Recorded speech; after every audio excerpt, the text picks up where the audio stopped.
Welcome to A Therapist, a Buddhist, and You, brought to you by the Recovery Collective. We're based in Annapolis, Maryland, offering a haven of hope and support on your journey to healing and growth. I'm your co-host and therapist, Luke DeBoy, joined by the insightful Zal Mal, our favorite Buddhist co-host. Hey, Zal. Hey, Luke. What's going on? We got a good topic today, so I'm excited to jump into it. The topic we're diving in today might be counterintuitive at first.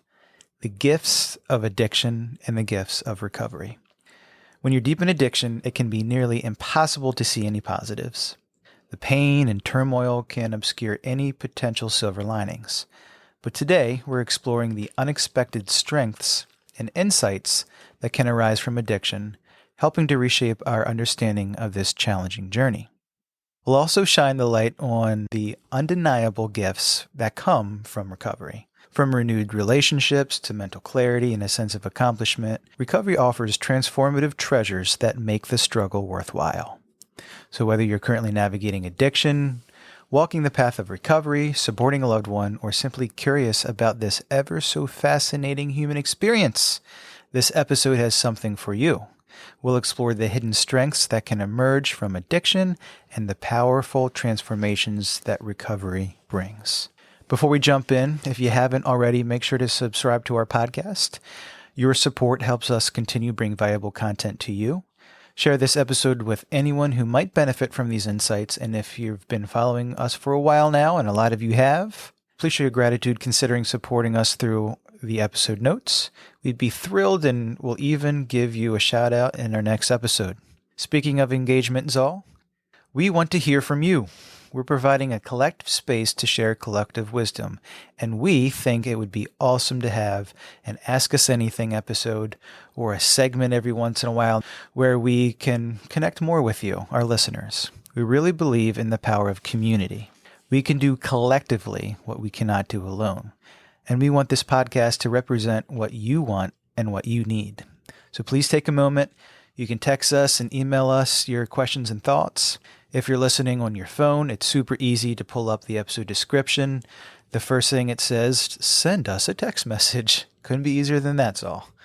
So click the link, give us a text. You can also send us an email, and the address of the email is in the episode description too. We'd love to connect more with our community and get them engaged. And it's one way we can say thank you for listening in and downloading or sharing the episodes with other people. So wouldn't that be fun for us? That'd be a fun one. Yeah. Don't forget to subscribe to our new and free newsletter subscription. Trust me, you won't want to miss it. Sign up, receive intentionally curated insights, practical tips, some Buddhist-inspired content, exclusive updates, and the latest news and events. You'll gain access to invaluable content on mental health and self-care, and really enjoy exclusive free downloads and discounts available only to our subscribers. I kind of compare it as like having a personal wellness coach right in your inbox. So join our community and the newsletter, and it's one quick and easy way to do so. All right, Zal.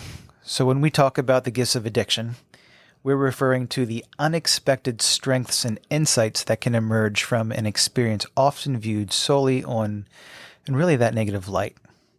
While addiction is undeniably challenging, destructive, and ultimately miserable, it can also lead to profound personal revelations and growth. These gifts are the silver linings, the hidden positives that can come from the struggle. So, Zal, I challenge us to discuss the gifts of addiction and explore these unexpected positives. However, I want to make a moment for this very important PSA. It's crucial for you guys to know that we understand that addiction itself is devastating. When someone succumbs to the grip of addiction and perishes, there is no gift in that loss. Addiction brings profound trauma to the person suffering, as well as to their family, friends, and loved ones. Its impact is far-reaching and heart-wrenching. It's relentless. Its purpose, I feel, really seems singular. Addiction wants to destroy lives and take everything from those it captures. It doesn't discriminate, it shows no mercy, and it leaves just a wake of pain and despair. So the journey of recovery is about reclaiming life from this destructive force, finding hope, healing where once there was only darkness. So before we get going, Zal and I certainly acknowledge the strengths and resilience that can arise through recovery. Let's also remember the gravity of addiction. If you or someone you know is struggling, please seek help. There are resources and communities ready to support you, including the Recovery Collective. Together we can fight this battle and support each other in the journey towards healing and growth. While we have this in mind, let's delve into it, and let's talk about how the gifts that can emerge from addiction. Let's get going, Zal. What do you think? Sounds good. Yeah, like you said, it's quite counterintuitive. So I'm curious how this conversation is going to go in terms of starting with gifts of addiction. So am I. Do we know what we're doing, Zal? I think we know a little bit. Okay. All right. Let's walk through this together with our listeners. Firstly, don't we think addiction can cultivate resilience? In hindsight, yes. Yeah, I agree. I mean, there's so many highs and lows in the act of addiction, isn't there? Mm. It takes a lot. A lot of times people feel like they're living double lives when they're in active use. I mean, there's got to be some amount of inner strength to deal with the ups and downs of living while trying to use this thing that's trying to kill us. I mean, there's a lot of resilience in there, don't you think? Mm. I mean, a lot of talents were developed too in my active addiction. For me to get the next drug, next hit, next high, I had to develop some talents to get those. Gosh, that's granted, those talents might be manipulation, lying, stealing, but I think the point that we're getting at is that if you can deal with the lows that come with addiction and the negatives, and somehow we rebound and find a way to continue to use, and I mean, you can get through anything. It takes a lot of work, a lot of power, a lot of energy. It's trying to take everything from us. So even though it's trying to take everything from us, I think it takes a lot of resilience to get through that. Yeah, in a strange way, I'm being reminded of this saying that I heard when I was young.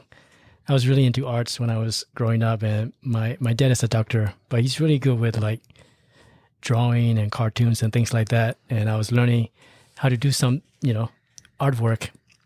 And apparently there was a saying about don't let your audience see the product before it is finished. Like I'm kind of reminded about that, about the gifts, that the story hasn't ended, but then when we get to the other side, the gifts were revealed.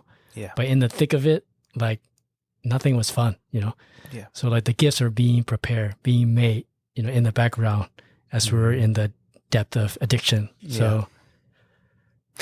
Yeah, it's, and some people listening, me included, it goes, well, those examples of resilience that I gave aren't good characteristics. Manipulation, lying, and that's true. But there's a form of adaptation that we do to continue to survive while something's trying to kill us. Eventually, those things will be used for good. Eventually, that picture will be finished. That art will be complete. Now, the artist might not always like the finished product and can see the blemishes, but man, there's resiliency in working through continual project, I guess. Yeah, maybe this is an obvious word for everybody, but maybe it'll be helpful to think about the word gift too. It's, I guess I kind of looked it up before we started talking about the idea of gift. It can be a talent. It can be a capacity of some kind when somebody's gifted, somebody's born with this capabilities, but also it's a transfer of energy without compensation. So like I get some, like an endowment, I get something without me having to do anything. It's like an unequal kind of deserving of something.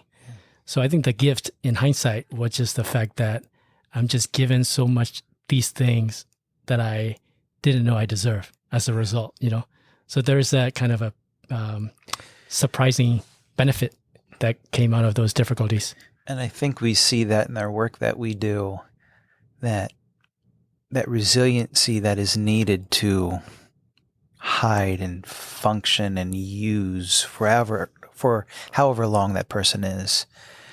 When they're in the early part of recovery, it's hard to see that resiliency.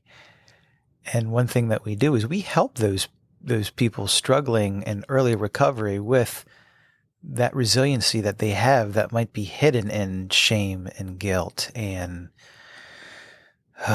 those things. Mm-hmm. But they have that resiliency that they were able to tap into an active addiction, and we learn how to tap into in a lot of our aspects of life and recovery. Mm-hmm. Let's go to the next one. Yeah. Another gift, an active addiction, empathy. Now, those who have faced addiction often develop a deep understanding and compassion for others in similar situations. I imagine there are a lot of people that are cringing that says, did Luke just say addicts are empathetic? They're the most selfish son of a bitch. Selfish, self-centered people I've ever seen. How can Luke say that they're empathetic? It's bizarre, I know. So let me give you an example. There would be people that, you know what? You're living in a crack den with others, and somehow you form a bond over the shared struggles. You don't have a pillow or a blanket, but you've got empathy for the person that's next to you using, and you might not be eating. Yeah. Or when someone steals your drugs or money, and you might not murder them because you understand that desperation, knowing you might do the same in their possession. Isn't that empathy?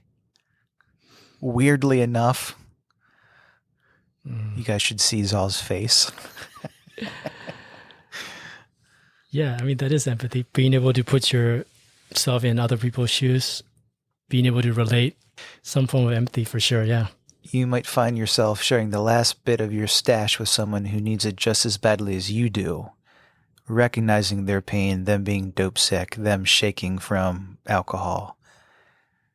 But you still give them the last, or you share your drugs with them, knowing that you're going to have to go hunt and search and lie, cheat, and steal for your drugs, but you still share it. That's empathy. Mm-hmm. Wild, right? Yeah. I mean, to me, these moments of connection, though warped in the chaos of addiction, highlight how empathy develops in a healthy way. When we channel it in positivity and recovery, it becomes super powerful and almost essential when we're down and out. And someone can empathize with us and feel with us.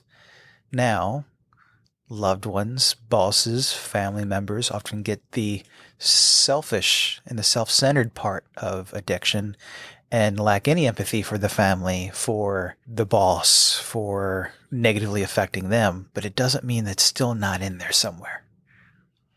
You agree? Mm. Yeah, it's like a subculture of the empathy in its own entity. Yeah, I mean, maybe we'll talk about this in the gifts of recovery, but it also becomes a common language to be able to help other addicts too down the line. I guess empathy even gets more pronounced. In the literature, recovery literature, it talks about being able to uniquely helpful to other people. Mm-hmm. And I'm very thankful for that too, that I got help from the people who have gone through what I was going through. So actually we're also being prepared to be useful to fellow addicts too. It doesn't matter how hellacious, how guilt-ridden, how shameful that the thing that you've done in your active addiction, the people that are in active recovery don't look down on you because they know what that was like to do that, what it was like to feel that way. And you're not alone in that. So that is one of the greatest armor, skill sets, tools that we have when we are down and out. People help us. And I think that can be very hard for family members and loved ones because they get to feel all the negative from it. But to have grace and compassion, that person that you do love, it's in there. It might be really deep in there. But man, if we can have empathy for their illness, their sickness, what they're battling through to try to survive and stay alive, because you might not see it, but guess what? They're giving and feeling empathy when they're in rehab. Their ability to support each other And that early recovery process is like nothing I've seen. And they feel like there's these family bonds with their new family members. When their family members are kicking them out of the house, won't talk to them, and they're out, and they see this different side to them. And just hours and days after using, I mean, that empathy is there. So it's certainly going to benefit them in recovery, to your point. What's the next one? This one might be hard to believe too, Zoe. Brace yourself. Increased self-awareness. Tell me more. Before people cringe and turn off the podcast, hear me out. It takes a lot of drugs to numb out and push down a conscious. But I've seen so many battle addiction that have that moment of clarity, acknowledge that fear, realize what they're doing, and it might be there just for a moment, but usually denial doesn't last for too long without drugs and alcohol. And I think that's when people tend to get sober, that they have that awareness. They know the difference between right and wrong. They might be justifying and rationalizing and lying so they don't have to feel it. But man, when they've got that and their true self come to thine own self be true, that true self comes to the surface, and it might only be a minute, or it might be just a part of a conversation and an intervention or an act of use, but they feel fear. They feel shame. They have that self-awareness. They do everything they can to push that down so they can keep doing and living the way they're living. But my goodness, I can't tell you how many people in that crack house, in that stolen car, in the tent, wherever, they know the difference between right or wrong. I'd say more than 90% of the time. Their actions and what they say may say differently, but over the years, I see it all the time. They have that self-awareness, and it starts an active addiction. Yeah, that's an interesting spin on it, because that's also, it's the drive for more using, right? Because of that consciousness, because of that self-awareness that keeps coming up every time you're not high, Yeah. So yeah, I've never thought of it that way, but that's an interesting spin on it, because the more I push it, the more it comes back, Yeah. I feel like that's the nature of the truth too. The more I push the truth away, the stronger it comes back. And just like, Why is relapse so high? Because when you stop using and you can't numb that out momentarily anymore, that self-awareness of what they did and what they're feeling is very present. Drugs don't want you to feel that, so you don't change. They want you to feel guilt and shame and stay there and numb it out so it can kill you. But man, that vulnerability, they begin to identify their personal triggers. They begin to identify what I call emotional sobriety. And then either numb it out, or because of that self-awareness, they grow from it. Yeah, that really pronounced the idea of a gift, because people in recovery knows that awareness, self-awareness, that becomes kind of like my superpower, that I need to work with it, Yeah. I heard this, this is one of the daily readings that I do in one of the fellowships that I go to.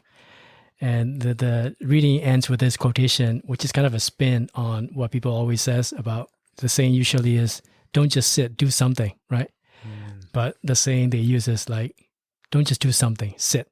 I feel like that's the trick in recovery too. Like that self-awareness part, like when I'm feeling fearful, I'm feeling uncertain about the future, feeling very confused about the situation, that's where that self-awareness, I need to sit with it. Yeah. And then the self-awareness comes like, what are my values? What's important for me? And then the action that I need to take becomes clear as a result of that self-awareness and more integrity. So yeah, great point. Yeah, I think we help highlight that and encourage that in a positive way with that resiliency, with that ability to change, with that ability to overcome obstacles. And active addiction, here's another one. We overcome obstacles, may lead to more negative obstacles, but we learn to overcome these things in a healthy way. The journey through addiction involves numerous challenges, And successfully navigating these can build confidence and a sense of accomplishment. And that's a gift. Mm. And if we can do that with a negative light, we can certainly do that in a positive light. And that's the difference between active using and negativity and stop using and then the recovery journey, overcoming obstacles in a healthy way. And I think some of the gifts that we just talked about, the increased self-awareness, the vulnerability, the ability to have empathy for ourselves, the resiliency, that's how we overcome obstacles, right? Mm. Yeah, I'm just coming up with all these sayings, but whenever we have these conversations, all these things that I've learned from all these conversations come up about, obstacles actually becomes like opportunities, right? For growth. And so those were all kinds of opportunities, although they seem like obstacles, but they're always opportunities. And I think it's really clear in active addiction, you might crash and burn repeatedly and then manage to adapt and find a way to get high again. You might lose your job due to addiction, but somehow you find money to use again.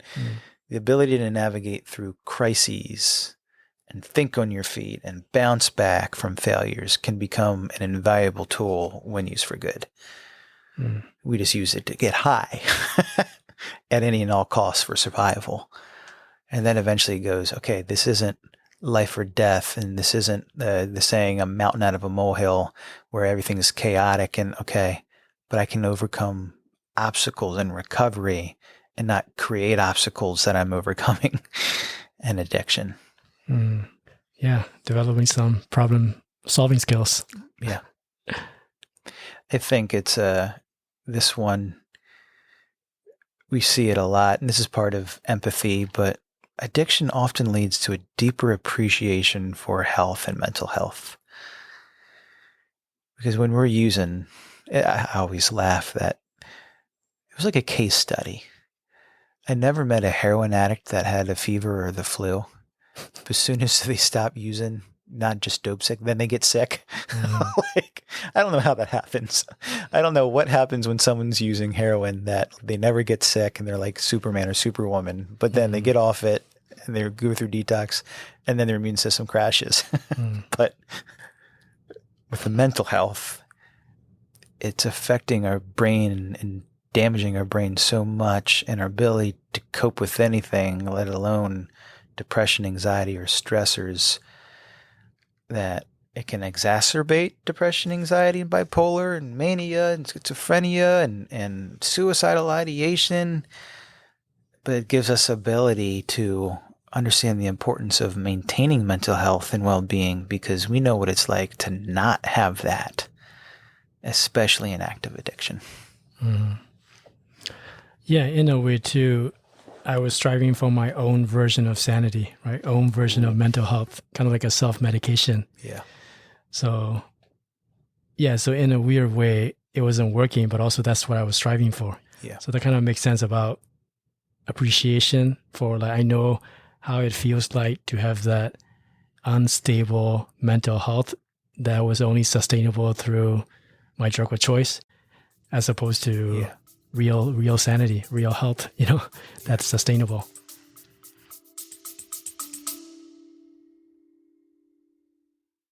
Hey listeners, we've got something extraordinary to share, a chance to reshape your journey no matter where you are. You're familiar with Zalmal's insights on our podcast, but there's more. Through the Recovery Collective, he offers life, mindfulness, recovery coaching, and meditation groups guiding you toward a fulfilled and mindful existence, no matter your location. Zal's journey from a Burmese Buddhist novice to a skilled practitioner equips him with timeless wisdom and contemporary strategies. Whether you're navigating life's shifts, seeking clarity, or pursuing self-awareness, Zal's coaching serves as a compass guiding you toward success. The best part? Zal's approach centers on your growth and empowerment. He equips you with tools to tap into your inner strengths for continuous evolution no matter where you are. Ready to take that next step in your personal growth journey? Connect with Zalmal and the Recovery Collective at 240-813-8135 from anywhere in the world. Investigating in your journey reaps immeasurable rewards. Let Zalmal guide you toward resilience, clarity, and empowerment no matter where life finds you. Now, let's transition back into our conversation. Stay tuned, stay curious, and keep your journey growing.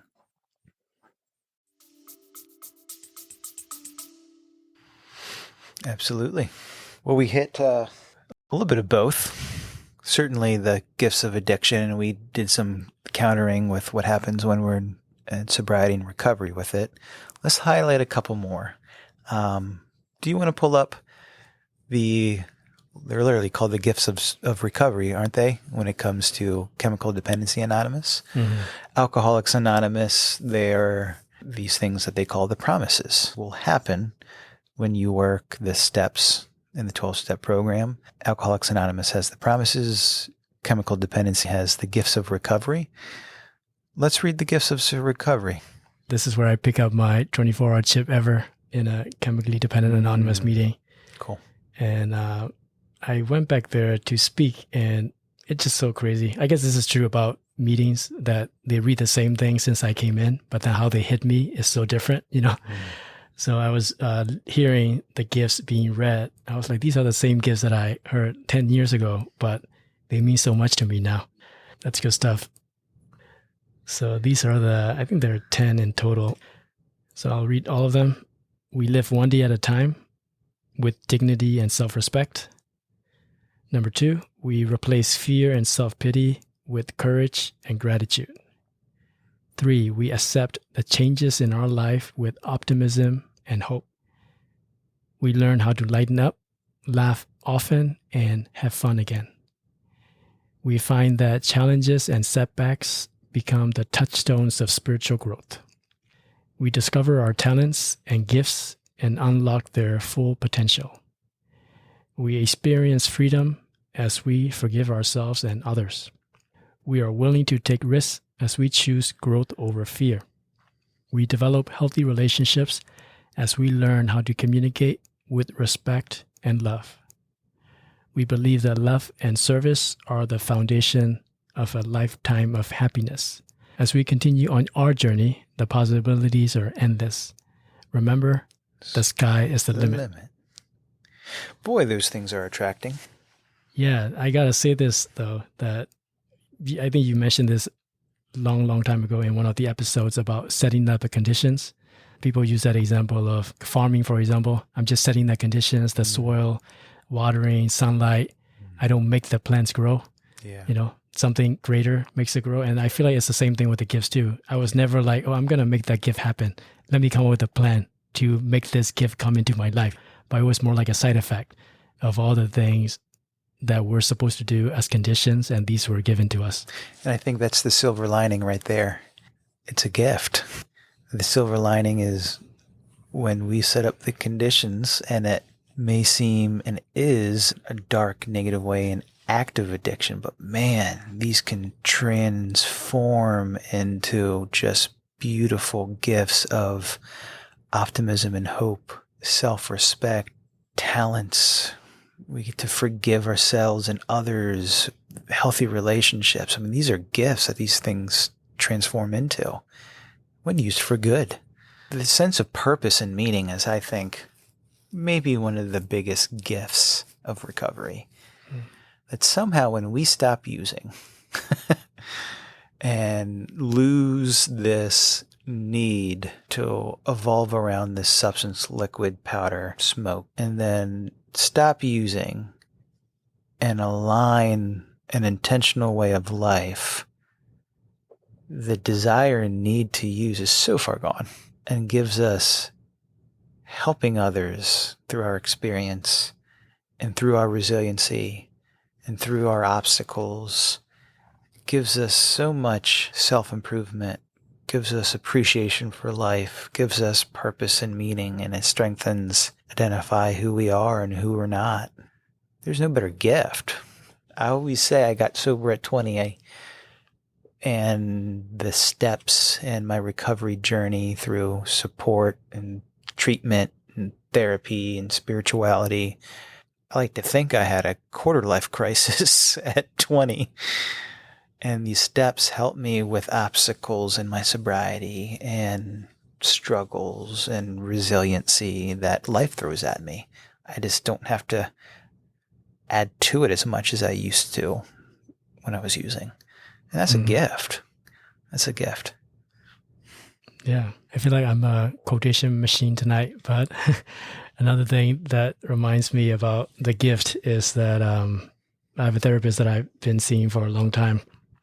And she always brings that up about tomorrow is worry, is future, that hasn't happened yet.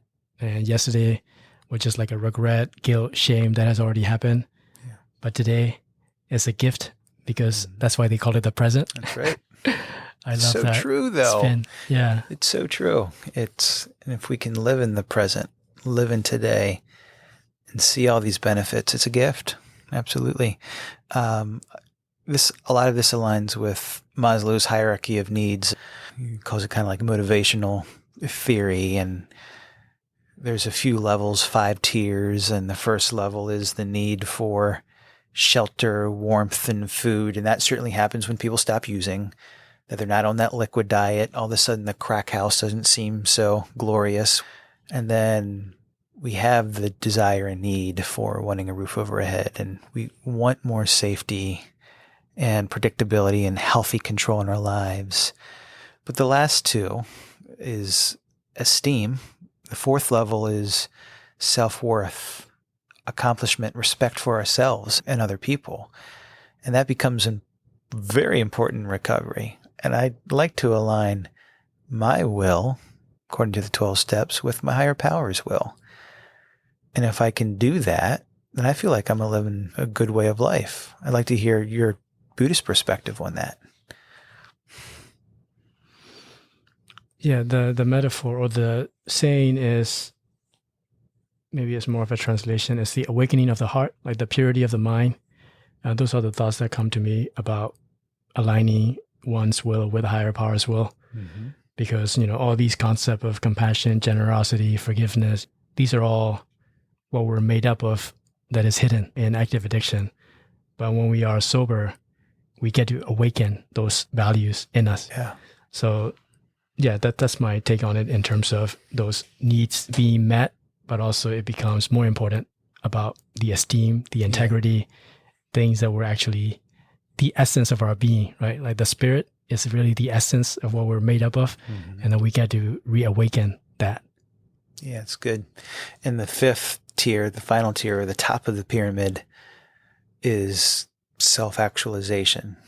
This highest level refers to the realizations of our own potential, self-fulfillment, seeking personal growth, peak experiences.